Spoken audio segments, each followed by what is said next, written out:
Ladies, gentlemen, and young ladies, good evening, everyone. You are once again welcome here on the platform for raising awareness at the one of the international news that starts to heat up very strongly between the Qatar and Israel. Know very well that Qatar is a key ally of the United States of America in the region.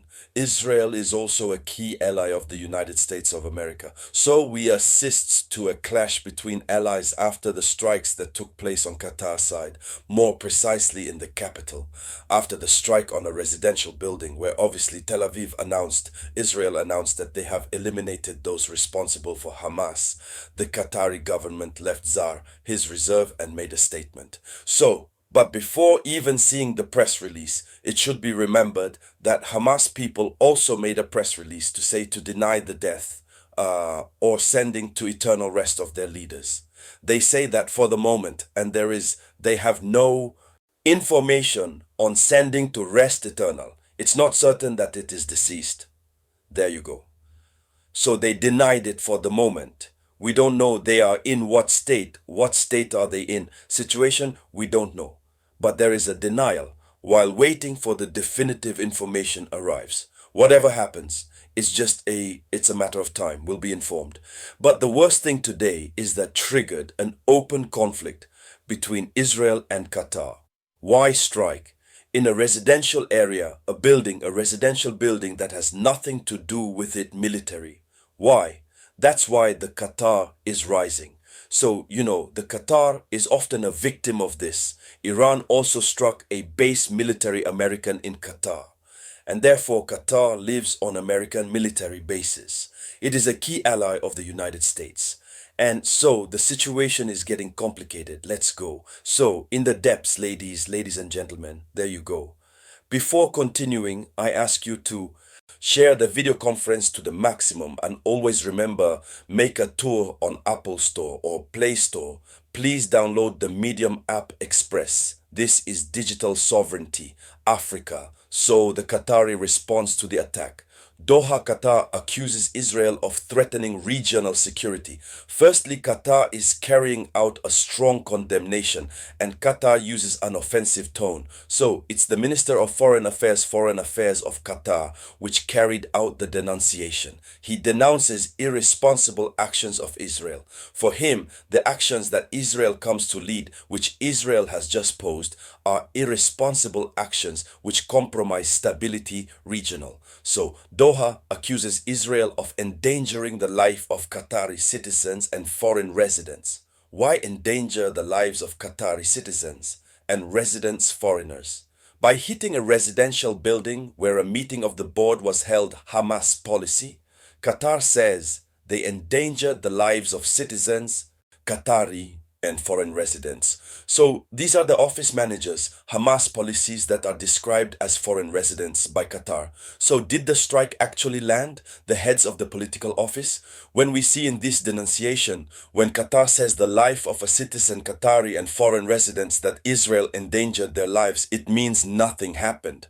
Certainly it was their lives that were put in danger, but certainly nothing is wrong with them arrived.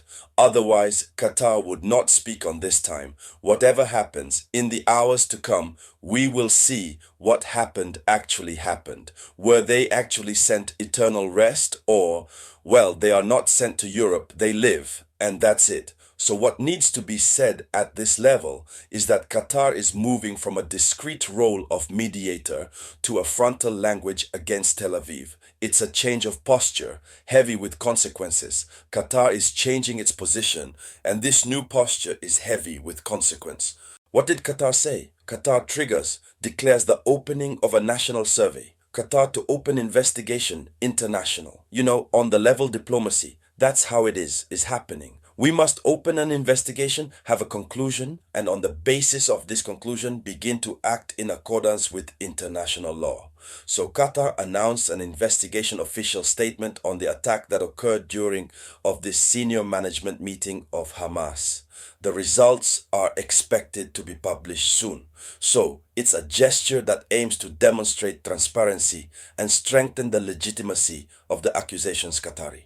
After the investigations, Qatar will have all its evidence against Israel, violation of its sovereignty, endangering Qatari citizens and foreign residents. Qatar will have all the evidence. So what Qatar will want to do, Qatar will be able to do. So Doha places Israel on the dock before Public Opinion International. The matter is no longer only military, it becomes judicial and diplomatic. The opening of a new front, judicial diplomacy, between Qatar and Israel.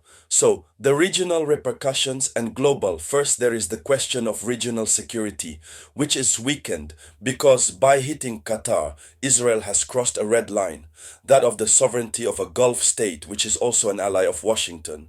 Second, this action creates a dangerous precedent. Why? If Israel can strike in Doha, no, the Arab capital is not immune. And we know that the Arab capitals, many are in line with the resistance against Israel.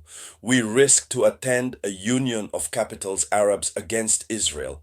This means that we go from bad to worse, from bad to worse. So Tel Aviv exports the field of battle out of Gaza and push the Gulf monarchies to reassess their position. And now, beyond this aspect is that there is increased pressure on the United States and the UN. Washington is in a dilemma. Washington, which is a strategic ally of Qatar, like Israel, finds himself in an untenable position. Support Tel Aviv or preserve its military and energy partnership with Doha. Here is the big question that is placed on and the new position that Washington will have to adopt. And so, young ladies and gentlemen, that was the front page of the news. Please share it with maximum. I'll get back to you later with new news. It was so the voice of your humble servant, the Samurai.